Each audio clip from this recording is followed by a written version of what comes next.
Welcome back. നമ്മൾ നമ്മുടെ PGBP-ക്കകത്തുള്ള ഡിപ്രീസിയേഷനെ കുറിച്ചാണ് ഡിസ്കസ് ചെയ്തുകൊണ്ടിരുന്നത്. ഓക്കെ, സോ എന്താണ് ഡിപ്രീസിയേഷൻ, അല്ലെങ്കിൽ ബ്ലോക്ക് ഓഫ് അസറ്റ്സിനെ എങ്ങനെയാണ് കാൽക്കുലേറ്റ് ചെയ്യേണ്ടത്, എന്നിട്ട് ഡിപ്രീസിയേഷൻ എങ്ങനെയാണ് കാൽക്കുലേറ്റ് ചെയ്യേണ്ടത്, അതിനുശേഷം ഓരോ കേസിനകത്ത് സ്പെഷ്യലായിട്ട് കയറി വരാൻ സാധ്യതയുള്ള ഡിപ്രീസിയേഷൻ്റെ കാര്യങ്ങളെല്ലാം നമുക്ക് ഡിസ്കസ് ചെയ്തു. അറ്റ് ലാസ്റ്റ് നമുക്ക് ഈ വീഡിയോക്കകത്ത് ഡിസ്കസ് ചെയ്യാനുള്ളത് ഡിപ്രീസിയേഷൻ്റെ തന്നെ അല്ലെങ്കിൽ ഡിപ്രീസിയേഷനുമായിട്ട് ബന്ധപ്പെടുത്തി കയറി വരുന്ന കുറച്ച് കാര്യങ്ങളും കൂടെയാണ്. അഡീഷണൽ ഡിപ്രീസിയേഷൻ എന്താണ്, അല്ലെങ്കിൽ അൺഅബ്സോർബ്ഡ് ഡിപ്രീസിയേഷൻ എന്താണ്, ടെർമിനൽ ഡിപ്രീസിയേഷൻ എന്താണ്, ബാലൻസിങ് ചാർജ് എന്താണ്, അങ്ങനെ ഓരോ കാര്യങ്ങളും നമുക്ക് സ്പെസിഫിക് ആയിട്ട് നോക്കണം. നമുക്ക് ഓരോന്നായിട്ട് ഡിസ്കസ് ചെയ്യാം. The first one, additional depreciation. അതായത് ചില കണ്ടീഷൻസും ചില ക്രൈറ്റീരിയാസും ഓക്കെ ആണെങ്കിൽ നോർമൽ കിട്ടുന്ന ഡിപ്രീസിയേഷൻ കൂടാതെ നമുക്ക് അഡീഷണലി ഡിപ്രീസിയേഷൻ ക്ലെയിം ചെയ്യാൻ പറ്റും. ഓക്കെ, ഇപ്പം XYZ എന്ന് പറയുന്ന ഒരു 3 മിസ്റ്ററിയുള്ള ഒരു ബ്ലോക്ക് ആണെന്ന് വിചാരിക്കുക. ആ ബ്ലോക്കിന് ഒരു 30% ലീഗലി ഇൻകം ടാക്സ് പ്രകാരം നമുക്ക് ഡിപ്രീസിയേഷൻ ചാർജ് ചെയ്യാവുന്നതാണെങ്കിൽ നമുക്ക് ചാർജ് ചെയ്യാം. പക്ഷേ ചില ക്രൈറ്റീരിയാസിനകത്ത് അല്ലെങ്കിൽ ചില കണ്ടീഷൻസ് സാറ്റിസ്ഫൈ ചെയ്യുന്ന സമയത്ത് ഈ 30% ഡിപ്രീസിയേഷൻ കൂടാതെ നമുക്ക് എന്ത് ചെയ്യാം, അഡീഷണൽ ആയിട്ട് ഡിപ്രീസിയേഷൻ ചാർജ് ചെയ്യാം. അത് ഏതൊക്കെ സാഹചര്യത്തിലാണെന്ന് നോക്കാം. നോക്കി, അപ്ലിക്കബിലിറ്റി, അഡീഷണൽ ഡിപ്രീസിയേഷൻ്റെ അപ്ലിക്കബിലിറ്റി ആണ് പറയണേ. ഫസ്റ്റ് വൺ പറയുന്നത് കണ്ടോ, additional depreciation is applicable on all assessee engaged in the business of manufacturing or production of any article or thing. That means assessee എന്ന് പറയുന്നത് സിമ്പിൾ സെന്റൻസിൽ പറയുവാണെങ്കിൽ ഒരു മാനുഫാക്ചറർ ആയിരിക്കണം. ഏത് ഗുഡ്സിൻ്റെ ആണെങ്കിലും മാനുഫാക്ചറർ ആയിരിക്കണം. Or in the business of generation, transmission or distribution of power. അതായത് generation, transmission or distribution of power. അതായത് രണ്ട് രീതിയിലുള്ള ആൾക്കാർക്ക് മാത്രമേ അഡീഷണൽ ഡിപ്രീസിയേഷൻ എന്ന് പറയുന്നത് അപ്ലിക്കബിൾ ആവുന്നുള്ളൂ. മനസ്സിലായി? അതിനകത്ത് ആദ്യം പറയുന്നത് എന്തായിരിക്കണം, ഈ പറയുന്നത് പോലെ അസസി എന്ന് പറയുന്ന ഒരു മാനുഫാക്ചറർ ആയിരിക്കണം. അതല്ലെങ്കിൽ അസസി എന്ന് പറയുന്നത് ഈ പവർ ഡിസ്ട്രിബ്യൂഷനോ അല്ലെങ്കിൽ പവറിൻ്റെ ട്രാൻസ്മിഷനോ അല്ലെങ്കിൽ പവറിൻ്റെ ജനറേഷനോ ഇതുമായിട്ട് ബന്ധപ്പെടുത്തുന്ന ബിസിനസ് ആയിരിക്കണം ചെയ്യണം. സോ നമ്മൾ എന്താ ചെയ്യാൻ പോകുന്നതെന്ന് ആദ്യമേ തന്നെ മനസ്സിലാക്കുക. ഒരു അസറ്റിന് നോർമലി ഈ ബ്ലോക്ക് ഓഫ് അസറ്റ്സിൻ്റെ ഒക്കെ അടിസ്ഥാനത്തിൽ നമുക്ക് ഡിപ്രീസിയേഷൻ ആയിട്ട് ചാർജ് ചെയ്യാൻ പറ്റും, അല്ലെങ്കിൽ ഡിപ്രീസിയേഷൻ കിട്ടും.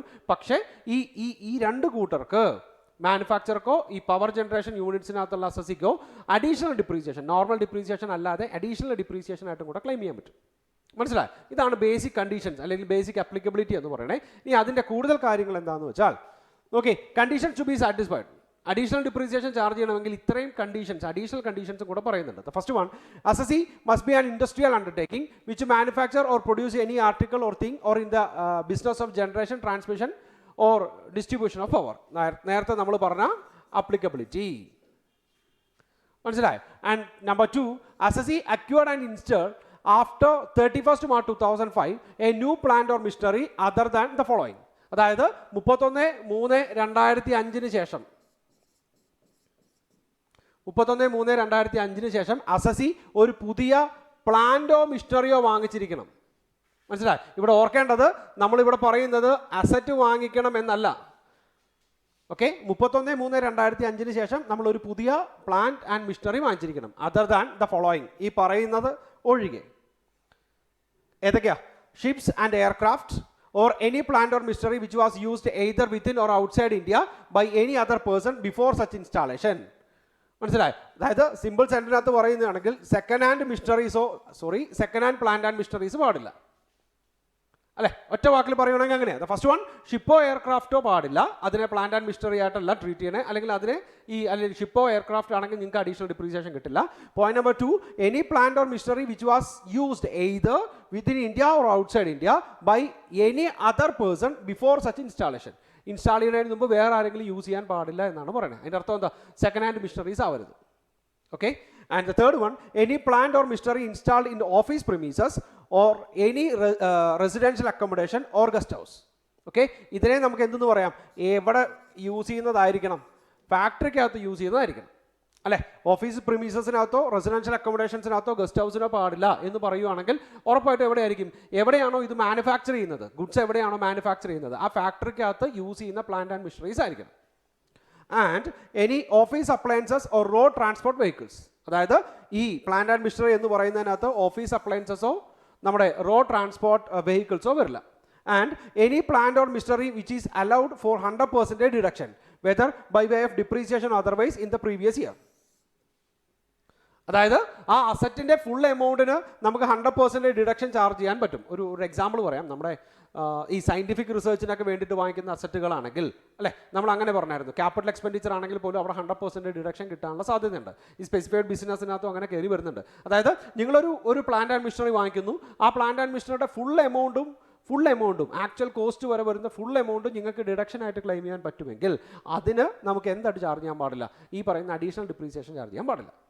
And the next one, additional depreciation shall be available only on plant and machinery and not on any other assets like furniture, building, etc. അതായത് ഈ അഡീഷണൽ ഡിപ്രീസിയേഷൻ എന്ന് പറയുന്നത് ഏതിന് മാത്രമാണ്. അതുകൊണ്ടാണ് നമ്മളിവിടെ അങ്ങനെ ഒരു പോയിന്റ് പറഞ്ഞത്. അഡീഷണൽ ഡിപ്രീസിയേഷൻ കിട്ടുന്നത് എപ്പോഴും പ്ലാന്റ് ആൻഡ് മിഷനറിക്ക് മാത്രമാണ്. അതല്ലാതെ ഈ ഫർണിച്ചറിനോ ബിൽഡിങ്ങിനോ അല്ലെങ്കിൽ ഈ ഓഫീസ് അപ്ലയൻസസിനോ ഈ വക സാധനങ്ങൾക്കൊന്നും എന്ത് കിട്ടില്ല? അഡീഷണൽ ഡിപ്രീസിയേഷൻ കിട്ടില്ല. സോ പറഞ്ഞ കാര്യങ്ങൾ എന്തൊക്കെയായിരുന്നു? ഈ നോർമൽ ഡിപ്രീസിയേഷൻ്റെ കൂടെ നമുക്ക് അഡീഷണലി കിട്ടുന്ന ഒന്നിനെയാണ് നമ്മൾ അഡീഷണൽ ഡിപ്രീസിയേഷൻ എന്ന് പറയണേ. നമ്പർ 1. നമ്പർ 2, അഡീഷണൽ ഡിപ്രീസിയേഷൻ കിട്ടുന്നത് പ്ലാന്റ് ആൻഡ് മിഷനറിക്ക് മാത്രമായിരിക്കും. ഓക്കെ. നമ്പർ 3, ഇത് ആർക്കൊക്കെയാണ്? ഈ ഒരു മാനുഫാക്ചറർ ആയിരിക്കണം, അല്ലെങ്കിൽ ഈ പവർ ജനറേഷൻ യൂണിറ്റ്സിനകത്തുള്ള അസസീസ് ആയിരിക്കണം. ആൻഡ് നമ്പർ 4, ഒരു കാരണവശാലും സെക്കൻഡ് ഹാൻഡ് മിഷനറീസോ സെക്കൻഡ് ഹാൻഡ് പ്ലാന്റ് ആൻഡ് മിഷനറീസോ ആവരുത്. ആൻഡ് നമ്പർ 5, ഫാക്ടറിക്കകത്ത് യൂസ് ചെയ്തിരിക്കണം. ഓഫീസ് പ്രിമീസസിനകത്തോ ഗസ്റ്റ് ഹൗസിനകത്തോ റെസിഡൻഷ്യൽ അക്കോമഡേഷൻസിനകത്തോ അവിടെ ഒന്നും യൂസ് ചെയ്യരുത്.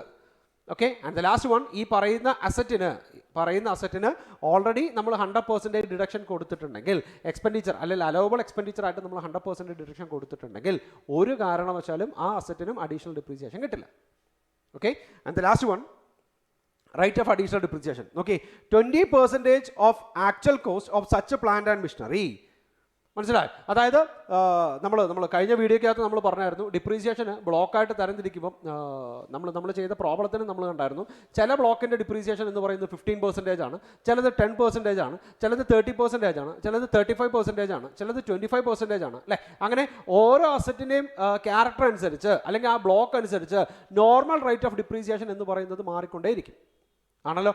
പക്ഷേ അഡീഷണൽ ഡിപ്രീസിയേഷൻ എന്ന് പറയുന്നതിന് ഒറ്റ റേറ്റേ ഉള്ളൂ, 20%. അഡീഷണൽ ഡിപ്രീസിയേഷൻ എന്ന് പറയുന്നതിന് ഒറ്റ റേറ്റേ ഉള്ളൂ, 20%. സോ അത് ഏത് ബ്ലോക്കിനകത്ത് കയറി വരുന്ന അസറ്റ് ആണെങ്കിലും ശരി, ഏത് കാറ്റഗറിക്കകത്ത് കയറി വരുന്ന അസറ്റ് ആണെങ്കിലും ശരി, അതിന് 20% വരെ മാത്രമേ നമുക്ക് എന്ത് കിട്ടുള്ളൂ? ഡിപ്രീസിയേഷൻ കിട്ടുള്ളൂ, അഡീഷണൽ ഡിപ്രീസിയേഷൻ കിട്ടുള്ളൂ. ആൻഡ് ഇവിടെ ഒരു കാര്യം കൂടെ പറയുന്നുണ്ട്, where if the asset is acquired and put to use for less than 180 days, then the additional depreciation 10%. That means നമ്മൾ നോർമൽ ഡിപ്രീസിയേഷനകത്തും പറഞ്ഞായിരുന്നു എങ്ങനെയാ, 180 ഡേയ്സിന് താഴെയാണെങ്കിൽ 50% മാത്രമേ ഡിപ്രീസിയേഷൻ കിട്ടുള്ളൂ. അതേ തന്നെയാണ് ഇവിടെയും പറയണേ. അഡീഷണൽ ഡിപ്രീസിയേഷൻ കിട്ടാൻ അർഹമായിട്ടുള്ള ഒരു പ്ലാന്റ് ആൻഡ് മിഷനറി അത് ഈ വർഷം വാങ്ങിച്ചിട്ട് പുട്ട് യൂസ് എന്ന് പറയുന്നത് 180 ദിവസത്തിൽ താഴെയാണെങ്കിൽ ഈ 20%-ന്റെ പകുതി 10% വരെ മാത്രമേ നമുക്ക് എന്തായിട്ട് ചാർജ് ചെയ്യാൻ പാടുള്ളൂ? അഡീഷണൽ ഡിപ്രീസിയേഷൻ ആയിട്ട് ചാർജ് ചെയ്യാൻ പാടുള്ളൂ. പക്ഷേ അഡീഷണലി ഒരു കാര്യം കൂടെ അവർ പറയുന്നുണ്ട്, of the actual cost shall be allowed in the previous year and the deduction for the balance 10%. മനസ്സിലായി? അതായത് ബാലൻസ് 10% എന്ന് പറയുന്നത് allowed in the immediately succeeding previous year. ഈ ബാലൻസ് 10% എന്ന് പറയുന്നത് അടുത്ത വർഷം നമുക്ക് ചാർജ് ചെയ്യും. സിറ്റുവേഷൻ മനസ്സിലായോ? ഒരു എക്സാമ്പിൾ പറയുവാണെങ്കിൽ നോക്കി, ഒരു 5 ലക്ഷം രൂപയ്ക്ക് നമ്മളൊരു അസറ്റ് വാങ്ങിക്കുന്നു. 5 ലക്ഷം രൂപയ്ക്ക് ഇതിന് നമ്മൾ നോർമൽ കേസിനകത്ത് ഈ പറയുന്നത് പോലെ അഡീഷണൽ ഡിപ്രീസിയേഷൻ ആയിട്ട് നമുക്ക് 20% കൂടെ ചാർജ് ചെയ്യാം. ദാറ്റ് മീൻസ് 1 lakh rupees നമുക്ക് എന്തായിട്ട് വരും? ഈ പറയുന്ന ഡിപ്രീസിയേഷൻ ആയിട്ട് കയറി വരും. സിറ്റുവേഷൻ മനസ്സിലായി? ഇത് അഡീഷണൽ ഡിപ്രീസിയേഷൻ ആണ്. നോർമൽ ഡിപ്രീസിയേഷൻ ഇപ്പം സപ്പോസ് ഇതിൻ്റെ നോർമൽ റേറ്റ് എന്ന് പറയുന്ന 10% ആണെങ്കിൽ നമുക്ക് 50,000 rupees നോർമൽ ഡിപ്രീസിയേഷനും കിട്ടും, 1 lakh rupees അഡീഷണൽ ഡിപ്രീസിയേഷനും കിട്ടുമെന്ന് വെച്ചാൽ നമുക്ക് P&L-നകത്ത് ചാർജ് ചെയ്യും. ഇനി ഇവിടെ പറയുന്നത് ഈ അസറ്റ് വാങ്ങിക്കുന്നത് 2020-21 ഈ അസറ്റ് പുട്ട് യൂസ് എന്ന് പറയുന്നത് ഓൺലി അല്ലെങ്കിൽ 180 ഡേയ്സിനേക്കാൾ താഴെയാണെങ്കിൽ ഈ വാങ്ങിച്ച വർഷം നമുക്ക് 1 ലക്ഷം രൂപ കിട്ടില്ല അഡീഷണൽ ഡിപ്രീസിയേഷൻ ആയിട്ട്, 50,000 മാത്രമേ കിട്ടുള്ളൂ. 150 ദിവസത്തെ താഴെയാണ് അത് യൂസ് ചെയ്യുന്നതെങ്കിൽ. ഇനി ഒരു കാര്യം കൂടെ പറയുന്നത്, അടുത്ത വർഷം ഇപ്പം 2021 ആണെങ്കിൽ അടുത്ത വർഷം 21-22 ഈ ബാലൻസ് 50,000 എന്ന് പറയുന്നത് അല്ലെങ്കിൽ ബാലൻസ് 10% എന്ന് പറയുന്നത് നമുക്ക് എന്ത് ചെയ്യാം? അടുത്ത വർഷം ക്ലെയിം ചെയ്യാം. ഓക്കെ. സോ ഇതൊരു നോർമൽ ഡിപ്രീസിയേഷനെ 180 ഡേയ്സിനെ കുറിച്ച് പറയുമ്പം അവിടെ ആ വർഷത്തെ 50%-നെ കുറിച്ച് പറഞ്ഞുള്ളൂ. അഡീഷണൽ അല്ലെങ്കിൽ അടുത്ത വർഷത്തെ കേസുകളൊന്നും നമ്മൾ ഡിസ്കസ് ചെയ്തില്ല. പക്ഷെ അതേപോലെയല്ല അഡീഷണൽ ഡിപ്രീസിയേഷൻ 20% തന്നെ നിങ്ങൾക്ക് കിട്ടും. പക്ഷേ ഈ 180 ഡേയ്സിന് താഴെയാണ് പ്രീവിയസ് ഇയറിനകത്തെങ്കിൽ നമുക്ക് എന്ത് ചെയ്യാൻ പറ്റും? ആ 10% ഈ വർഷവും ബാലൻസ് 10% അടുത്ത വർഷവും നമുക്ക് എന്ത് ചെയ്യാം? ചാർജ് ചെയ്യാം. മനസ്സിലായോ? നമുക്ക് ഒരു പ്രോബ്ലം കൂടെ ഡിസ്കസ് ചെയ്യാം. Okay, special right for additional depreciation. നമുക്കൊരു പ്രോബ്ലം ഡിസ്കസ് ചെയ്തിട്ട് ഇതിലോട്ട് തിരിച്ചു വരാം. നമുക്കൊരു പ്രോബ്ലം നോക്കാം. C Limited manufacturing concern working since last 20 years. The block plant is 15%, has written down value as on 1/4/2020 10 lakh. 1/4/2020 അല്ലെങ്കിൽ ഓപ്പണിംഗിൽ അതിൻ്റെ റിട്ടേൺ ഡൗൺ വാല്യൂ എന്ന് പറയുന്നത് 10 ലക്ഷം രൂപയാണ്. Subsequently it purchase the following asset. ആ വർഷം നമ്മൾ കുറേ അസറ്റുകൾ കൂടെ വാങ്ങിച്ചിട്ടുണ്ട്.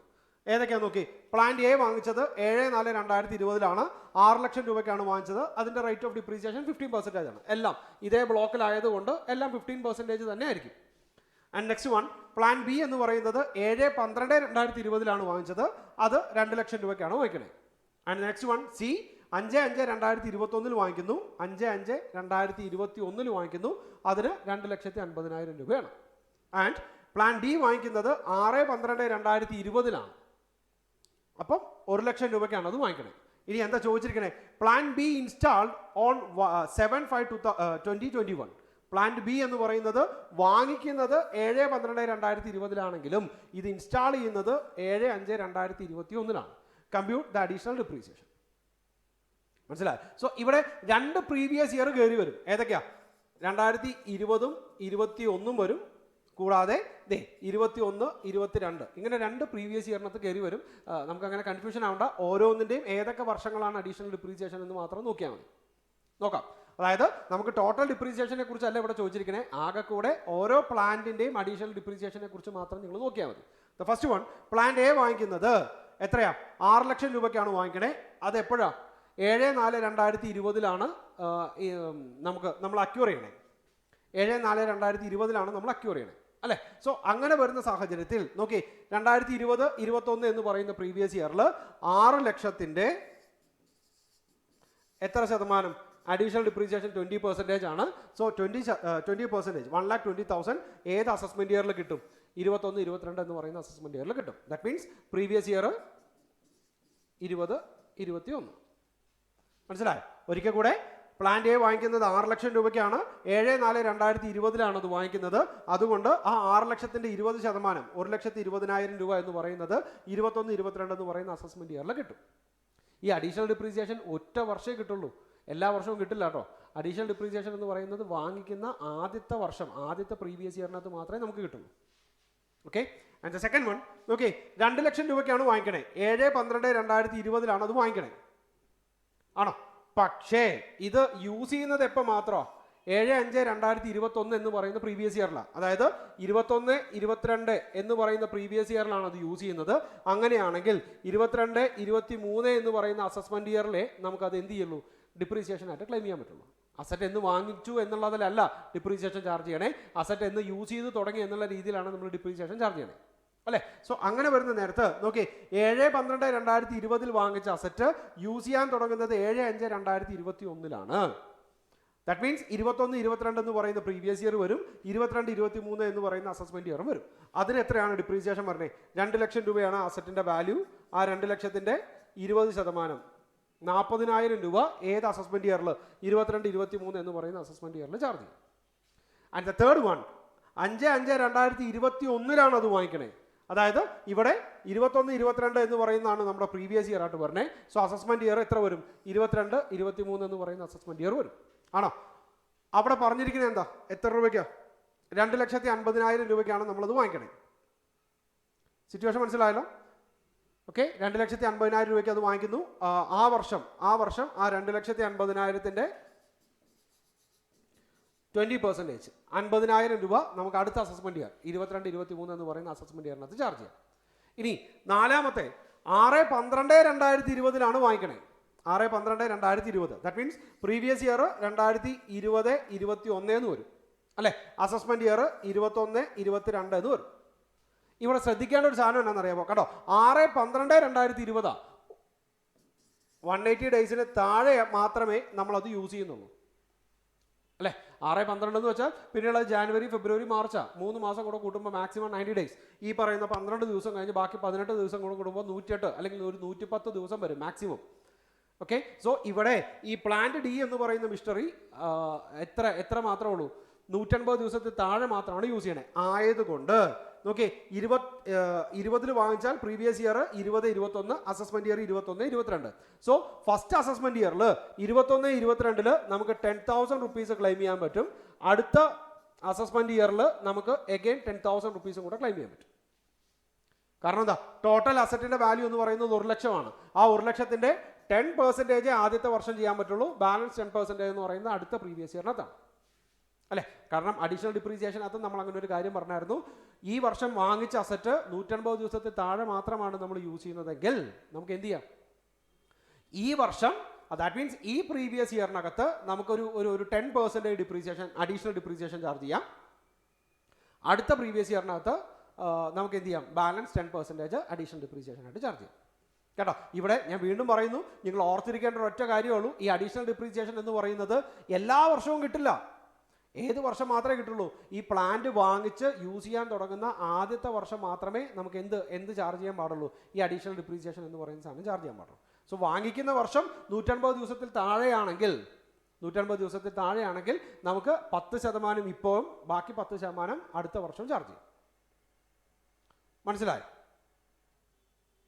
മനസ്സിലായെങ്കിൽ നമുക്ക് അടുത്തതിനെ കുറിച്ച് ഡിസ്കസ് ചെയ്യാം. Special right for additional depreciation. That means normally നമ്മളിപ്പോൾ പറഞ്ഞതുപോലെ അഡീഷണൽ ഡിപ്രീസിയേഷൻ 20%. പക്ഷെ ചില കേസുകൾ വരുന്ന നേരത്ത് അഡീഷണൽ ഡിപ്രീസിയേഷൻ എന്ന് പറയുന്നത് നമുക്ക് 35%ഓളം ചാർജ് ചെയ്യാൻ പറ്റും. നോർമൽ കേസിനകത്ത് അഡീഷണൽ ഡിപ്രീസിയേഷൻ ഇത്രയും കണ്ടീഷൻസ് സാറ്റിസ്ഫൈ ചെയ്യുകയാണെങ്കിൽ 20% ചാർജ് ചെയ്യാം. പക്ഷെ ഇവിടെ പറയുന്നത് കുറച്ച് കണ്ടീഷൻസ് കൂടെ നമ്മളോട് പറയുന്നുണ്ട്, അല്ലെങ്കിൽ കുറച്ച് സിറ്റുവേഷൻസ് കൂടെ നമ്മളോട് പറയുന്നുണ്ട്. ആ സിറ്റുവേഷൻസ് കയറി വരികയാണെങ്കിൽ 20% അല്ല, പകരം അഡീഷണൽ ഡിപ്രീസിയേഷൻ എന്ന് പറയുന്നത് 35% നമുക്ക് ചാർജ് ചെയ്യും. നോക്കാം എന്തൊക്കെയാണ്. Additional depreciation at the rate of 30% shall be allowed if the following conditions R satisfied. ആദ്യത്തെ, assessee set up an undertaking or enterprises for manufacturing or production of any article or thing. Such undertaking or enterprises should be set up on or after 1/4/2015. 2015 ശേഷമായിരിക്കണം. And such undertaking should be set up in the notified backward area of Andhra Pradesh, Bihar, Telangana and West Bengal. മനസ്സിലായി? അതായത് നിങ്ങൾ business തുടങ്ങേണ്ടത് ഈ പറയുന്ന 2015 ശേഷമായിരിക്കണം, number 1. ഇനി business എവിടെയാണ് start ചെയ്യേണ്ടത്, ഈ പറയുന്ന ഏതെങ്കിലും നോട്ടിഫൈഡ് ആയിട്ടുള്ള ബാക്ക്വേർഡ് ഏരിയക്കകത്ത് വേണം നമ്മൾ സ്റ്റാർട്ട് ചെയ്യാം. മനസ്സിലായി? അത് ഏതൊക്കെ സ്റ്റേറ്റിനകത്താണ്? ആന്ധ്രാപ്രദേശ്, ബീഹാർ, തെലുങ്കാന, വെസ്റ്റ് ബംഗാൾ. ഈ 4 സ്റ്റേറ്റിനകത്തുള്ള ബാക്ക്വേർഡ് ഏരിയാസിനകത്താണ് നിങ്ങൾ ബിസിനസ് സ്റ്റാർട്ട് ചെയ്യുന്നതെങ്കിൽ ആ വാങ്ങിച്ച അസറ്റിന് വാങ്ങിച്ച വർഷം അഡീഷണൽ ഡിപ്രീസിയേഷൻ ആയിട്ട് നമുക്ക് എത്ര ശതമാനം കിട്ടും? 35% കിട്ടും. And next one, assessee acquires and install a new machinery or plant നേരത്തെ പറഞ്ഞ other than ship or aircraft or asset referred above as non-eligible for such undertaking enterprises during the period beginning on 1/4/2015 and ending before 1/4/2020 is set backward area. എപ്പോഴാ, ഏത് സമയത്താണ് പറയണേ? 1/4/2015 തൊട്ട് 1/4/2016, before 1/4/2020 എന്നാണ് പറയുന്നത്. അങ്ങനെയാണെങ്കിൽ മാത്രമേ നമുക്ക് എന്ത് ചെയ്യാൻ പറ്റുള്ളൂ, ഈ പറയുന്നത് പോലെ 35%, 20%-ന് പകരം 35% നമുക്ക് ക്ലെയിം ചെയ്യാൻ പറ്റുള്ളൂ. ഇനി നേരത്തെ പറഞ്ഞ ഒരു കോമൺ കേസ് ഇവിടെയും വരുന്നുണ്ട്. Where the asset is acquired and put to use for less than 180 days, then the additional depreciation 17.5. That means 35 പകുതി, 75.5 of actual cost shall be allowed in that previous year, and the deduction for the balance 17.5% shall be allowed in the immediately succeeding previous year. മനസ്സിലായി? അതായത് 4 സ്റ്റേറ്റിനകത്തുള്ള backward ഏരിയാസിനകത്ത് additional depreciation കിട്ടാൻ സാധ്യതയുള്ള plant and missionary നിങ്ങൾ വാങ്ങിച്ച് ഒരു enterprises start ചെയ്യുകയാണെങ്കിൽ 2015-നും 2020-നും ഇടയ്ക്കാണ് നിങ്ങൾ അങ്ങനെ ചെയ്യുന്നതെങ്കിൽ ആ പ്ലാന്റിന് 20%-ന് പകരം അഡീഷണൽ ഡിപ്രീസിയേഷൻ ആയിട്ട് 35% കിട്ടും. ഓക്കെ. ഇനി ഈ 180 ഡേയ്സിന് താഴെയാണെങ്കിൽ ആ 35യുടെ പകുതി 17.5-ഉം, അതിന് താഴെയാണെങ്കിൽ അല്ലെങ്കിൽ അടുത്ത വർഷം ബാലൻസ് 17.5% നമുക്ക് ചാർജ് ചെയ്യാൻ പറ്റും. മനസ്സിലായി? ഇത്രയും കാര്യങ്ങളാണ് നമുക്ക് ഈ ഒരു സ്പെഷ്യൽ കേസിനകത്ത് പറയണേ. ഇനി കുറച്ച് കാര്യങ്ങളും കൂടി ഈ അഡീഷണൽ ഡിപ്രീസിയേഷനുമായിട്ട് ബന്ധപ്പെടുത്തി നമുക്ക് പറയാനുണ്ട്. നോക്കാം. The additional depreciation shall be reduced while computing the closing return on value of the respective block. That means ഈ നോർമൽ ഡിപ്രീസിയേഷൻ എങ്ങനെയാണോ നമ്മൾ ചാർജ് ചെയ്യാൻ പോണേ അതേപോലെ തന്നെയാണ് നമ്മൾ ഏതും ചാർജ് ചെയ്യണേ, അഡീഷണൽ ഡിപ്രീസിയേഷനും കൂടെ ചാർജ് ചെയ്യും. നോർമൽ ഡിപ്രീസിയേഷൻ ആ ക്ലോസിംഗ് റിട്ടേൺ ഓൺ വാല്യൂവിനാണ് ചാർജ് ചെയ്യുന്നത്, അതേപോലെ തന്നെയാണ് അഡീഷണൽ ഡിപ്രീസിയേഷനും ചാർജ് ചെയ്യുന്നത്. And second one, additional depreciation is not available if the new plant and machinery is sold in the same year. അതായത് പർച്ചേസും സെയിലും ഒരേ വർഷം തന്നെയാണെങ്കിൽ, പർച്ചേസ് ആൻഡ് സെയിൽ ഒരു അസറ്റിന്റെ പർച്ചേസും സെയിലും ഒരേ വർഷം തന്നെയാണെങ്കിൽ അത് അഡീഷണൽ ഡിപ്രീസിയേഷൻ എലിജിബിൾ ആയിട്ടുള്ള അസറ്റ് ആണെങ്കിൽ പോലും, അല്ലെങ്കിൽ അഡീഷണൽ ഡിപ്രീസിയേഷൻ എലിജിബിൾ ആയിട്ടുള്ള പ്ലാന്റ് ആൻഡ് മെഷീനറി ആണെങ്കിൽ പോലും അവിടെ നമുക്ക് എന്ത് ക്ലെയിം ചെയ്യാൻ പാടില്ല? അഡീഷണൽ ഡിപ്രീസിയേഷൻ ക്ലെയിം ചെയ്യാൻ പാടില്ല. And the third one, additional depreciation is not available if the power unit is claiming depreciation under straight line method. അതായത് പവർ ജനറേഷൻ യൂണിറ്റ്സ് ആണ്, അവർക്ക് വേണമെങ്കിൽ അവർക്ക് straight line method of depreciation നോക്കാം. അങ്ങനെ straight line method of depreciation ആണ് ചെയ്യുന്നതെങ്കിൽ അവർക്ക് എന്ത് ചെയ്യാൻ പാടില്ല? ഈ പറയുന്നത് പോലെ അഡീഷണൽ ഡിപ്രീസിയേഷൻ കിട്ടില്ല. മനസ്സിലായി?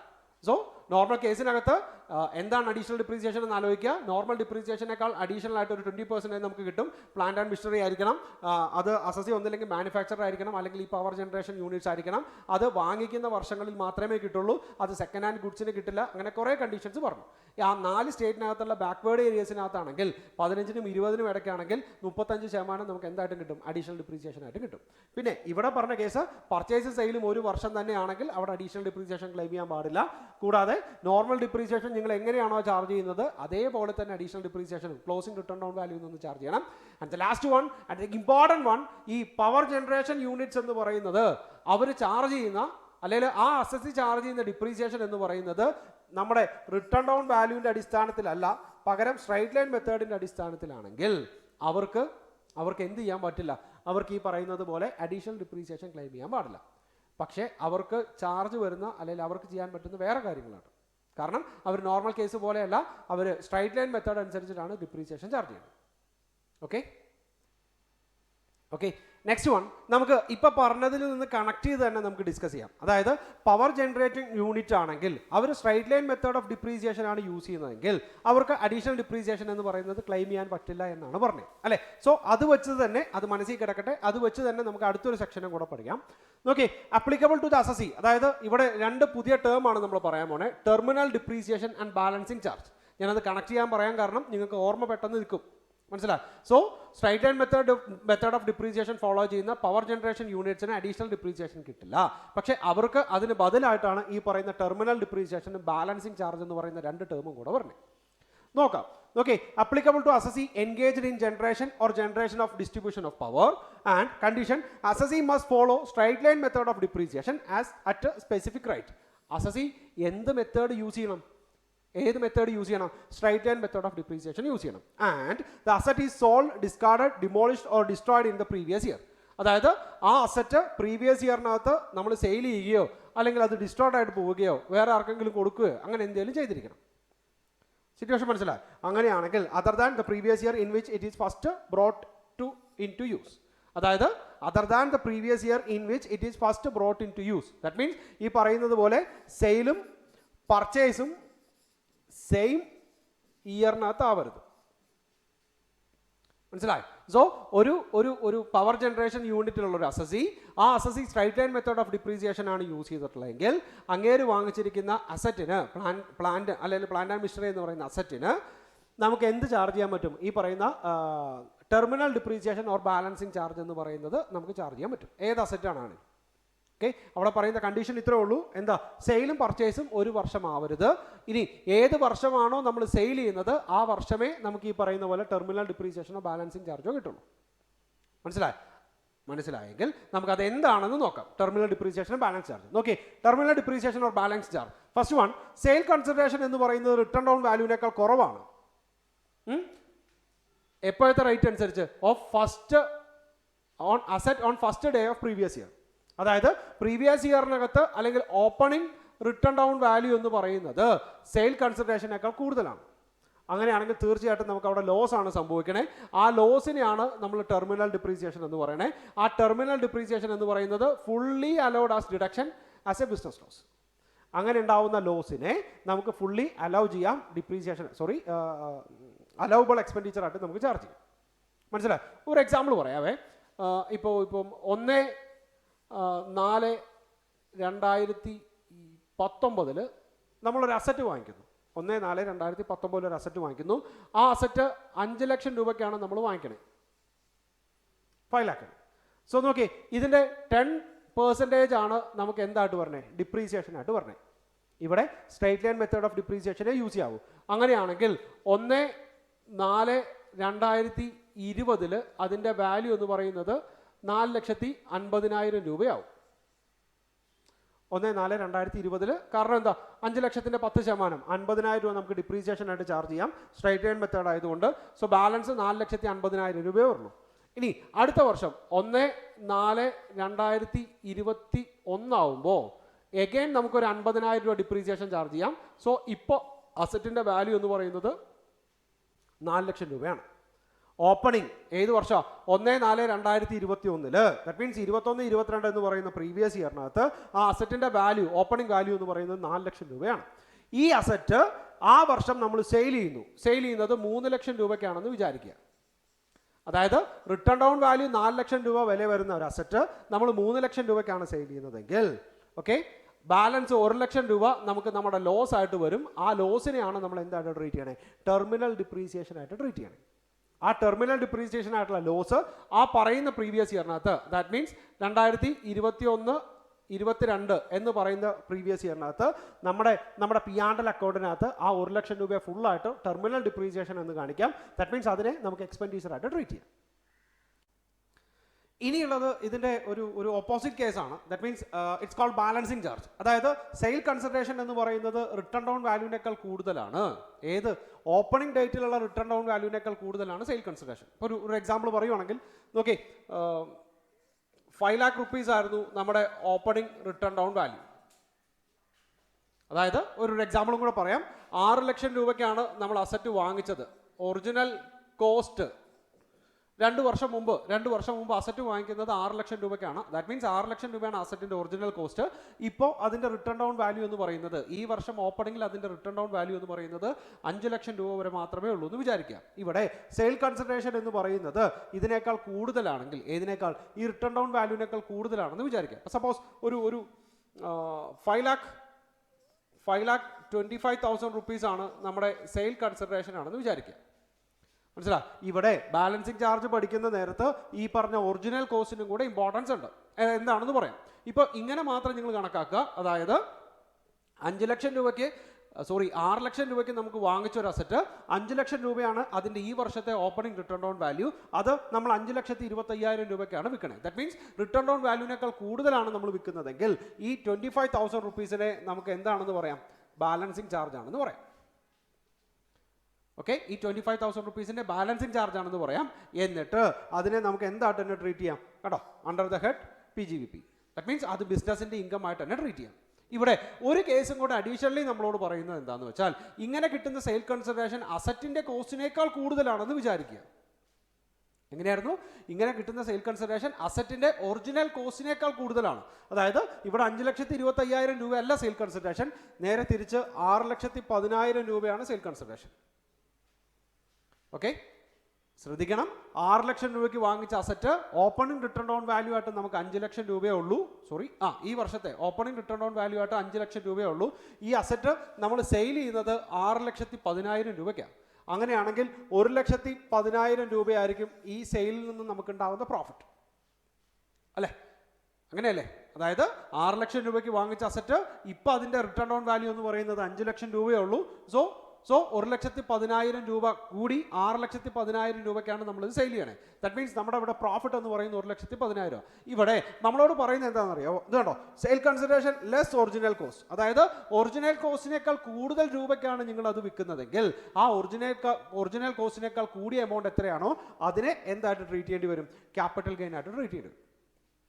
ഓക്കെ, ദാറ്റ് മീൻസ് 5,00,000 രൂപയാണ് റിട്ടേൺ ഡൗൺ വാല്യൂ, 6,10,000 രൂപയാണ് നമ്മുടെ സെല്ലിംഗ് പ്രൈസ്. നമ്മുടെ അസറ്റിന്റെ ഒറിജിനൽ കോസ്റ്റ് എന്ന് പറയുന്നത് 6,00,000 രൂപയാണ്. 6,00,000 രൂപ ഒറിജിനൽ കോസ്റ്റ് വരുന്ന അസറ്റ് 6,10,000 രൂപയ്ക്കാണ്, ഒറിജിനൽ കോസ്റ്റിനേക്കാൾ കൂടുതലാണ് വിൽക്കുന്നതെങ്കിൽ ഈ 10,000 രൂപയെ നമുക്ക് ക്യാപിറ്റൽ ഗെയിൻ ആയിട്ടും, ഓക്കെ, ആ റിട്ടേൺ ഡൗൺ വാല്യൂ തൊട്ട് ഏതുവരെ അതിൻ്റെ ഒറിജിനൽ കോസ്റ്റ് വരെയുള്ള എമൗണ്ടിനെ 1,00,000 രൂപയെ നമുക്ക് എന്തായിട്ടും ട്രീറ്റ് ചെയ്യേണ്ടി വരും? നമ്മുടെ PGBP ബിസിനസിൻ്റെ ഇൻകം ആയിട്ട് ട്രീറ്റ് ചെയ്യേണ്ടി വരും. ഓക്കെ, സോ ടെർമിനൽ ഡിപ്രീസിയേഷൻ എന്താണെന്ന് മനസ്സിലാക്കുക. അതിൻ്റെ ജസ്റ്റ് ഓപ്പോസിറ്റ് കേസാണ് നമുക്ക് ഈ പറയുന്ന ബാലൻസിങ് ചാർജ് എന്ന് പറയുന്നത്. സോ അവിടെ ചെക്ക് ചെയ്യേണ്ടത് ഈ പറയുന്ന സെല്ലിംഗ് പ്രൈസും നമ്മുടെ ഈ വർഷത്തെ ഓപ്പണിംഗ് റിട്ടേൺ ഡൗൺ വാല്യൂം കൂടിയാണ്. ഈ സെല്ലിംഗ് പ്രൈസും ഓപ്പണിംഗ് റിട്ടേൺ ഡൗൺ വാല്യൂം കൂടെ തമ്മിലുള്ള ഡിഫറൻസ് രണ്ട് രീതിയിൽ കയറി വരാം. ഈ സെല്ലിംഗ് പ്രൈസ് ഏതിനേക്കാൾ കൂടുതലാണെങ്കിൽ, ഒറിജിനൽ കോസ്റ്റിനേക്കാൾ കൂടുതലാണെങ്കിൽ ആ ഒറിജിനൽ കോസ്റ്റ് തൊട്ട് സെല്ലിംഗ് പ്രൈസ് വരെയുള്ള എമൗണ്ടിനെ നമുക്ക് ക്യാപിറ്റൽ ഗെയിൻ ആയിട്ടും ഓക്കെ റിട്ടേൺ ഡൗൺ വാല്യൂ തൊട്ട് ആ സെല്ലിംഗ് പ്രൈസ് വരെയുള്ള നമ്മുടെ ഒറിജിനൽ കോസ്റ്റ് വരെയുള്ള എമൗണ്ടിനെ ബിസിനസ് പ്രകാരമുള്ള ഏതായിട്ടും ട്രീറ്റ് ചെയ്യാം, ഇൻകം ആയിട്ട് ട്രീറ്റ് ചെയ്യാം. മനസ്സിലായി? നമുക്കൊരു എക്സാമ്പിൾ നോക്കുമ്പോൾ നമുക്കത് മനസ്സിലാവും. നോക്കി, Important Limited is a power generating on 1/4/2018. It purchased a plant of 50,000 eligible for depreciation at the rate of 15% straight line method. ഇത് ശ്രദ്ധിക്കണം കേട്ടോ. സ്ട്രൈറ്റ് ലൈൻ മെത്തേഡിനകത്ത് ഡിപ്രീസിയേഷൻ ചാർജ് ചെയ്യുന്ന പവർ ജനറേറ്റിംഗ് സെക്ടേഴ്സിന് മാത്രമേ ഈ പറയുന്ന ടെർമിനൽ ഡിപ്രീസിയേഷൻ ബാലൻസിങ് ചാർജ് എന്ന് പറയുന്ന element ഉള്ളൂ. സോ അവിടെ വാങ്ങിച്ചത് 50 ലക്ഷം രൂപയ്ക്കാണ്. എപ്പോഴാണ്? 1/4/2018 വാങ്ങിക്കണേ. And compute the balancing charge or terminal depreciation assuming the plant sold 21/4/2020 plant sale ചെയ്തിട്ടുണ്ട്. എത്രയൊക്കെ രൂപയ്ക്കാ?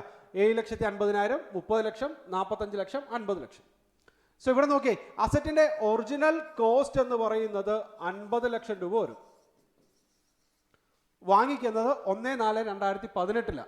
അതായത് 18-19 എന്ന് പറയുന്ന വർഷത്തെ നമുക്ക് ഡിപ്രീസിയേഷൻ വേണ്ടി വരും.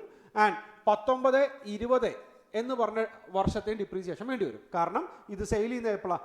21/4/2020 അല്ലേ? സോ ഇവിടെ 50 ലക്ഷം രൂപയ്ക്ക്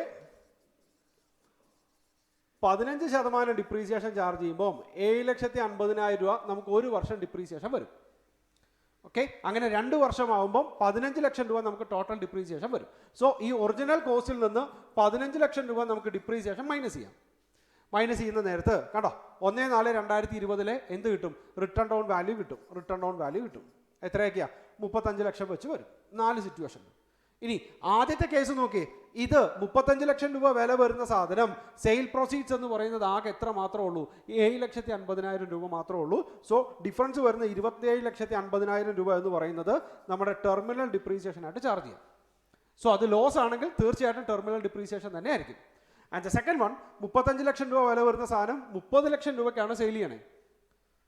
മനസ്സിലായോ? എങ്ങനെയായിരുന്നു? ഓപ്പണിംഗ് റിട്ടേൺ ഡൗൺ വാല്യൂ എന്ന് പറയുന്നത് 35 ലക്ഷം രൂപയാണ്. അതാണ് നമ്മൾ 30 ലക്ഷം രൂപയ്ക്ക് സെയിൽ ചെയ്യണേ. സോ 5 ലക്ഷം രൂപ നമുക്ക് എന്താ പറഞ്ഞേ? ലോസ് ആണ് പറഞ്ഞേ. It's called terminal depreciation.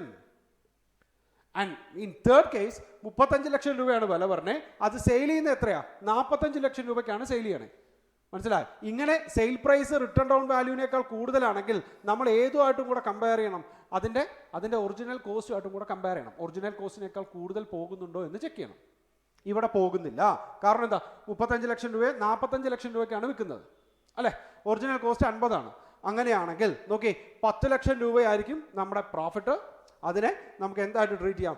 Balancing charge ആയിട്ട് ട്രീറ്റ് ചെയ്യാം. ഡൗട്ടൊന്നുമില്ലല്ലോ? ആൻഡ് ദ ലാസ്റ്റ് വൺ, 35 ലക്ഷം രൂപ വില വരുന്ന സാധനം 55 ലക്ഷം രൂപയ്ക്കാണ് സെയിൽ ചെയ്യുന്നത്. സോ ഇവിടെ നോക്കിയേ, 55 more than original cost. Original കോസ്റ്റിനേക്കാൾ കൂടുതലാണ്. സോ ഒറിജിനൽ കോസ്റ്റിനേക്കാൾ കൂടിയ എമൗണ്ട് എത്രയാണോ അതിനെ നമുക്ക് എന്തായിട്ട് ട്രീറ്റ് ചെയ്യേണ്ടി വരും? നമ്മുടെ ക്യാപിറ്റൽ ഗെയിൻ ആയിട്ട് ട്രീറ്റ് ചെയ്യേണ്ടി വരും.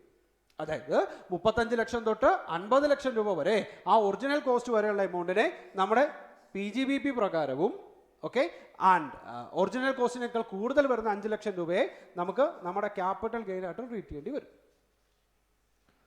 മനസ്സിലായോ? സോ ഇത്രയും കാര്യങ്ങളേ ഉള്ളൂ. നിങ്ങൾ ശ്രദ്ധിക്കേണ്ട കാര്യം, ഈ പവർ ജനറേഷൻ സെക്ടർ ആയിരിക്കണം, അവർ straight line method of depreciation ആണ് ചാർജ് ചെയ്യേണ്ടത്. അങ്ങനെയാണെങ്കിൽ അവർക്ക് ഈ പറയുന്ന ആ അസറ്റ് സെയിൽ ചെയ്യുന്ന വർഷം, എല്ലാ വർഷത്തെ കേസല്ല പറയണേ, ആ സ്ട്രൈറ്റ് ലൈൻ മെത്തേഡ് പ്രകാരം ചാർജ് ചെയ്യുന്ന അസറ്റ് സെയിൽ ചെയ്യുന്ന വർഷം അവർക്ക് ഒന്നില്ലെങ്കിൽ ടെർമിനൽ ഡിപ്രീസിയേഷനോ ബാലൻസിങ് ചാർജോ വരും. ടെർമിനൽ ഡിപ്രീസിയേഷൻ എന്ന് വെച്ചാൽ ഏതിനേക്കാൾ? നമ്മുടെ റിട്ടേൺ ഡൗൺ വാല്യൂ ഓഫ് അസറ്റിനേക്കാൾ, ഓപ്പണിങ്ങിലുള്ള റിട്ടേൺ ഡൗൺ വാല്യൂ ഓഫ് അസറ്റിനേക്കാൾ കുറവാണ് സെല്ലിംഗ് പ്രൈസ് എങ്കിൽ ആ ലോസിനെ നമുക്ക് എന്തെന്ന് പറയാം? ടെർമിനൽ ഡിപ്രീസിയേഷൻ എന്ന് പറയാം. അതിനെ നമുക്ക് എന്തായിട്ട് ട്രീറ്റ് ചെയ്യാം? നമ്മുടെ അഡ്മിസിബിൾ എക്സ്പെൻഡിച്ചർ ആയിട്ട് ട്രീറ്റ് ചെയ്യാം. പക്ഷേ more than return down value ആണ് വരുന്നതെങ്കിൽ അത് അപ് ടു ഒറിജിനൽ കോസ്റ്റ് വരെ ബിസിനസിൻ്റെതായിട്ടുള്ള ഇൻകവും ആ ഒറിജിനൽ കോസ്റ്റിനേക്കാൾ മുകളിലാണെങ്കിൽ അതിനെ ആ അസറ്റിൻ്റെ ക്യാപിറ്റൽ ഗെയിനുമായിട്ടാണ് നമ്മൾ ട്രീറ്റ് ചെയ്യണത്. മനസ്സിലായോ? And the next one, unabsorbed depreciation. അതായത് ഒരു എക്സാമ്പിൾ പറയുവാണെങ്കിൽ ടേം മീനിങ് എന്താണെന്ന് പറഞ്ഞുതരാം. അതായത് ഇപ്പം ഈ പ്രോഫിറ്റ് വെച്ചിട്ട് നമുക്ക് എല്ലാ വർഷവും ഡിപ്രീസിയേഷൻ ഫുള്ളായിട്ട് അബ്സോർബ് ചെയ്യാൻ പറ്റില്ല. അങ്ങനെ പ്രോഫിറ്റ് വെച്ചിട്ട് അബ്സോർബ് ചെയ്യാൻ പറ്റാത്ത ഡിപ്രീസിയേഷനെയാണ് അൺഅബ്സോർബ്ഡ് ഡിപ്രീസിയേഷൻ എന്ന് പറയുന്നത്. Unabsorbed depreciation. അതായത് നമ്മുടെ P&L അക്കൗണ്ടിനകത്ത് നമുക്ക് ഡിപ്രീസിയേഷൻ എന്ന് പറയുന്ന എമൗണ്ട് ഫുള്ളായിട്ട് മൈനസ് ചെയ്യാൻ പറ്റില്ല. ഒരു എക്സാമ്പിൾ പറയാം. ഓക്കെ, അതായത് നമ്മുടെ ഗ്രോസ് പ്രോഫിറ്റും ബാക്കിയുള്ള എക്സ്പെൻഡിച്ചേഴ്സും ഇൻകവും എല്ലാം എഴുതിയിട്ട് നമുക്ക് നെറ്റ് പ്രോഫിറ്റ് എന്ന് പറയുന്നത് ഒരു 1 ലക്ഷം രൂപ വന്നു. സപ്പോസ് 1 ലക്ഷം രൂപ നെറ്റ് പ്രോഫിറ്റ് വന്നു. ഓക്കെ, പറഞ്ഞ കാര്യം മനസ്സിലായല്ലോ? എങ്ങനെയായിരുന്നു? ബാക്കി എല്ലാം ഉണ്ടെന്ന് വിചാരിക്കുക. Sale, purchase, wage, rent, rights, tax, ഈ പറയുന്ന എലമെന്റ്സ് എല്ലാം എഴുതിയിട്ട് എക്സ്ക്ലൂഡിങ് ഡിപ്രീസിയേഷൻ ഒഴികെ ബാക്കിയുള്ള എല്ലാ കാര്യങ്ങളും എഴുതിയിട്ട് നമ്മൾ 1 ലക്ഷം രൂപ നെറ്റ് പ്രോഫിറ്റ് വന്നു. സിറ്റുവേഷൻ നമ്പർ 1, നമുക്ക് ഇവിടെ ഡിപ്രീസിയേഷൻ ആയിട്ട് 75,000 റുപ്പീസ് ആയിരുന്നു വന്നേ.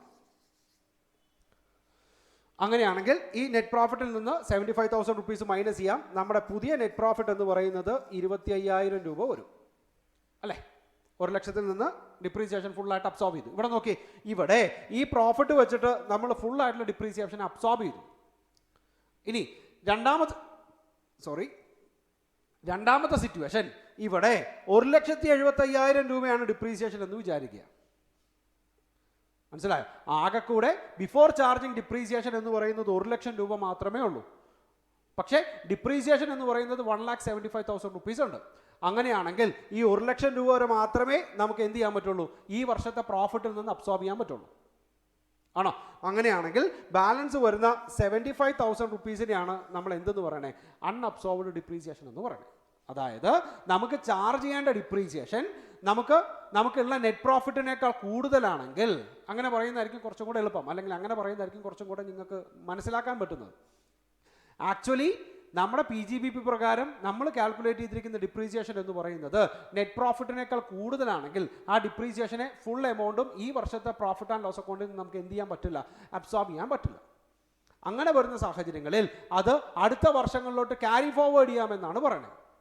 അല്ലെങ്കിൽ അതിനെയാണ് നമ്മൾ അൺഅബ്സോർബ്ഡ് ഡിപ്രീസിയേഷൻ എന്ന് പറയുന്നത്. ഇനി അതിൻ്റെ ട്രീറ്റ്മെന്റ് ആണ് പറയുന്നത്. നോക്കി, first one, depreciation which could not be fully deducted from the profit and gains of current year of a business or profession is termed as unabsorbed depreciation. ഈ വർഷത്തെ P&L നിന്ന് ചാർജ് ചെയ്യാൻ പറ്റാത്ത ഡിപ്രീസിയേഷനാണ് അൺഅബ്സോർബ്ഡ് ഡിപ്രീസിയേഷൻ എന്ന് പറയുന്നത്. Point number 1. Number 2, the unabsorbed depreciation can be deducted from income under any head. Okay, അതായത് PGBP പ്രകാരം നിങ്ങൾക്ക് ഇനി 75,000 കൂടെ അൺഅബ്സോർബ്ഡ് ആയിട്ട് കിടപ്പുന്നുണ്ടെങ്കിൽ ഈ 75,000 നിങ്ങൾക്ക് വേറെ ഹെഡിനകത്ത് പ്രോഫിറ്റ് ഉണ്ടെങ്കിൽ മൈനസ് ചെയ്യാമെന്നാണ് പറയുന്നത്. ഏതൊഴികെ? Except with casual income and salaries. Casual income എന്നുള്ള പേരിലോ സാലറി എന്ന് പറയുന്ന പേരിനകത്തോ നിങ്ങൾക്ക് ഒരു ഹെഡ് ഉണ്ടെങ്കിൽ അതിൽ നിന്ന് എന്ത് ചെയ്യാൻ പറ്റില്ല? ഡിഡക്ട് ചെയ്യാൻ പറ്റില്ല. ബാക്കി എല്ലാത്തിൽ നിന്നും ഡിഡക്ട് ചെയ്യാം. മനസ്സിലായി? ഇപ്പോൾ ഒരു ഉദാഹരണം പറയുവാണെങ്കിൽ 75,000 രൂപയാണ് നമ്മുടെ അൺഅബ്സോർബ്ഡ് ഡിപ്രീസിയേഷൻ. നമുക്ക് ഇൻകം ഫ്രം ഹൗസ് പ്രോപ്പർട്ടി ആയിട്ട് ഈ വർഷം ഒരു 50,000 രൂപ ഉണ്ടായിരുന്നു.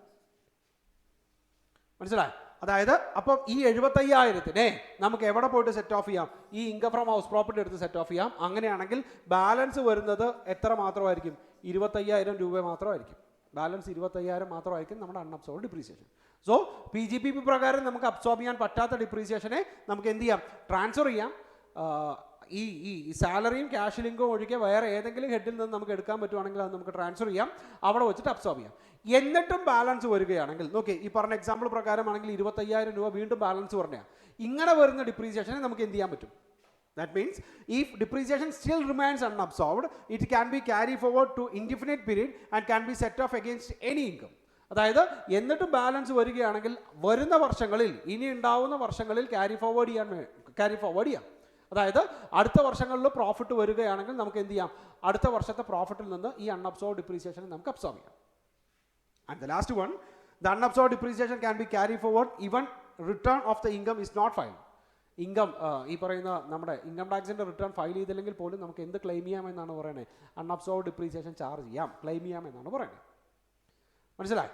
ഇത് ഇപ്പോൾ താൽക്കാലികമായിട്ട് നിങ്ങൾ അൺഅബ്സോർബ്ഡ് ഡിപ്രീസിയേഷൻ എന്താണെന്ന് മാത്രം മനസ്സിലാക്കി വെക്കുക. കാരണം set of and carry forward എന്ന് പറയുന്ന ചാപ്റ്ററിനകത്ത് വളരെ ഡീറ്റെയിൽ ആയിട്ട് നമുക്ക് ഇതിനെക്കുറിച്ച് ഡിസ്കസ് ചെയ്യാനുണ്ട്. നമുക്ക് അപ്പം കുറച്ചും കൂടെ ഡീറ്റെയിൽ ആയിട്ട് പറയാം. ഈ പറഞ്ഞ അതിൻ്റെ ബേസിക് ഐഡിയാസ് മാത്രം നോക്കുക. അൺഅബ്സോർബ്ഡ് ഡിപ്രീസിയേഷൻ എന്ന് വെച്ചാൽ പ്രോഫിറ്റിനേക്കാൾ കൂടുതലാണ് നമ്മുടെ ഡിപ്രീസിയേഷൻ എങ്കിൽ ഫുൾ എമൗണ്ടും ഡിപ്രീസിയേഷൻ പ്രോഫിറ്റിൽ നിന്ന് അബ്സോർബ് ചെയ്യാൻ പറ്റാത്തൊരു സാഹചര്യം വരികയാണെങ്കിൽ അവിടെ നമുക്ക് എന്ത് ചെയ്യേണ്ടി വരും? ഈ പറയുന്നത് പോലെ അൺഅബ്സോർബ്ഡ് ഡിപ്രീസിയേഷൻ എന്ന് പറഞ്ഞൊരു എമൗണ്ട് മാറ്റി വെക്കേണ്ടി വരും. സാലറിയും ക്യാഷ്വൽ ഇൻകവും അല്ലാതെ ഈ വർഷം വേറെ ഏതെങ്കിലും തരത്തിലുള്ള ഇൻകം നിങ്ങൾക്ക് അല്ലെങ്കിൽ പ്രോഫിറ്റ് ഉണ്ടെങ്കിൽ ഈ അൺഅബ്സോർബ്ഡ് ഡിപ്രീസിയേഷനെ ആ പ്രോഫിറ്റുമായിട്ട് നിങ്ങൾക്ക് സെറ്റ് ഓഫ് ചെയ്യാം. എന്നിട്ടും ബാലൻസ് വരുവാണെങ്കിൽ ഇൻഡിഫിനിറ്റ് പീരീഡ്, ഇത്ര വർഷത്തേക്കൊന്നുമില്ല, അത് അബ്സോർബ് ചെയ്യുന്നത് വരെ നമുക്കത് എന്ത് ചെയ്തുകൊണ്ടിരിക്കാം, ക്യാരി ഫോർവേഡ് ചെയ്തുകൊണ്ടേ ഇരിക്കാം. മനസ്സിലായി കാണുമെന്ന് വിചാരിക്കുന്നു. സോ ഇത്രയും കാര്യങ്ങളാണ് അൺഅബ്സോർബ് ഡിപ്രീസിയേഷൻ ആയിട്ട് പറയാനുള്ളത്. ഈ ഡിപ്രീസിയേഷനെ കുറിച്ച് ഒരു ചെറിയൊരു ടോപ്പിക്കും കൂടെ നമുക്ക് ഡിസ്കസ് ചെയ്യാനുള്ളത്. That means depreciation in case of amalgamation, demerger or succession. ഇവിടെ പറയുന്നത് കഴിഞ്ഞ വർഷം നിങ്ങൾ അമാൽഗമേറ്റ് ചെയ്തു, അല്ലെങ്കിൽ നിങ്ങളൊരു ഡീമർജറായി വേറെ കമ്പനിയായിട്ട് സ്പ്ലിറ്റ് ചെയ്തു. ഇങ്ങനെ വരുന്ന സാഹചര്യങ്ങളിൽ ഈ രണ്ട് കമ്പനികൾക്കും ഡിപ്രീസിയേഷൻ ചാർജ് ചെയ്യാം. എങ്ങനെ, ഏതിൻ്റെ അടിസ്ഥാനത്തിൽ? ആ ഡേറ്റിൻ്റെ അടിസ്ഥാനത്തിൽ. എത്ര ദിവസമാണോ ഈ കമ്പനികളിൽ ഉണ്ടായിരുന്നത് ആ ഡേറ്റിൻ്റെ അടിസ്ഥാനത്തിൽ നമുക്ക് ചാർജ് ചെയ്യാം. ഒരു എക്സാമ്പിൾ പറയുവാണെങ്കിൽ നോക്കേ, എ ലിമിറ്റഡും ബി ലിമിറ്റഡും കൂടെ ജോയിൻ്റ് ആയി A B limited. Suppose A ലിമിറ്റഡിൻ്റെ ബാലൻസ് ഷീറ്റിൽ ഒരു 5 ലക്ഷം രൂപയുടെ അസറ്റ് കിടക്കുന്നുണ്ടെന്ന് വിചാരിക്കുക. ഒരു എക്സാമ്പിളാണ്. എ ലിമിറ്റഡിൻ്റെ ബാലൻസ് ഷീറ്റിൽ ഒരു 5 ലക്ഷം രൂപയുടെ അസറ്റ് കിടപ്പുണ്ട്. ഈ അസറ്റിന് 10% ഡിപ്രീസിയേഷൻ ചാർജ് ചെയ്യണം. അങ്ങനെയാണെങ്കിൽ എ ലിമിറ്റഡ് ഒരു വർഷം ചാർജ് ചെയ്യേണ്ട ഡിപ്രീസിയേഷൻ എന്ന് പറയുന്നത് 50,000 രൂപയാണ്. 300 ദിവസം കഴിഞ്ഞപ്പോൾ, പ്രീവിയസ് ഇയറിൽ 300 ദിവസം കഴിഞ്ഞപ്പം എ ലിമിറ്റഡ് എ ബി ലിമിറ്റഡായി. എ ലിമിറ്റഡും ബി ലിമിറ്റഡും കൂടെ ക്ലബ് ചെയ്ത് എ ബി ലിമിറ്റഡായി. സോ ഇവിടെ പറയുന്നത് ഈ 50,000 ഇൻറ്റു 300 ഡിവൈഡ് ബൈ 365 ഇങ്ങനെ കിട്ടുന്ന എമൗണ്ടിനെ എ ലിമിറ്റഡിൻ്റെ ഡിപ്രീസിയേഷൻ ആയിട്ട് ചാർജ് ചെയ്യാം. ആൻഡ് 50,000 ഇൻറ്റു 65 ഡിവൈഡ് ബൈ 365 ഈ കിട്ടുന്ന എമൗണ്ടിനെ എ ബി ലിമിറ്റഡിൻ്റെ ഡിപ്രീസിയേഷൻ ആയിട്ട് ചാർജ് ചെയ്യാം. മനസ്സിലായി? ദാറ്റ് മീൻസ് പ്രീവിയസ് ഇയറിനകത്ത് ഈ പറയുന്ന അമാൽഗമേഷനോ സക്സഷനോ ഡീമർജറോ ഇങ്ങനെ എന്തെങ്കിലും ഒന്ന് സംഭവിക്കുകയാണെങ്കിൽ തീർച്ചയായിട്ടും ഒരു കമ്പനി വേറൊരു കമ്പനിയിലോട്ടാവും, അല്ലെങ്കിൽ ഒരു കമ്പനിയിൽ ഉണ്ടായിരിക്കുന്ന അസറ്റുകളെ വേറൊരു എന്താ പറയുക, വേറൊരു കമ്പനിയിലോട്ട് മാറും. സോ ഇങ്ങനെ വരുന്ന സാഹചര്യങ്ങളിൽ ആ ഡേറ്റ്, നമ്പർ ഓഫ് ഡേറ്റ്സ് എത്രയാണോ ഇതിൻ്റെ അടിസ്ഥാനത്തിൽ നമുക്ക് എന്തായിട്ട് ചാർജ് ചെയ്യാം, ഡിപ്രീസിയേഷൻ ചാർജ് ചെയ്യാം. രണ്ട് കമ്പനികൾക്കും ഡിപ്രീസിയേഷൻ ആയിട്ട് ചാർജ് ചെയ്യാം. ഓക്കെ, സോ ഇത്രയും കാര്യങ്ങളാണ് നമുക്ക് ഏതിനകത്ത് പഠിക്കാനുള്ളത്. നമ്മുടെ ഡിപ്രീസിയേഷൻ എന്ന് പറയുന്ന എലമെൻറ്റിനകത്ത് നമുക്ക് ഡിസ്കസ് ചെയ്യാനുള്ളത്.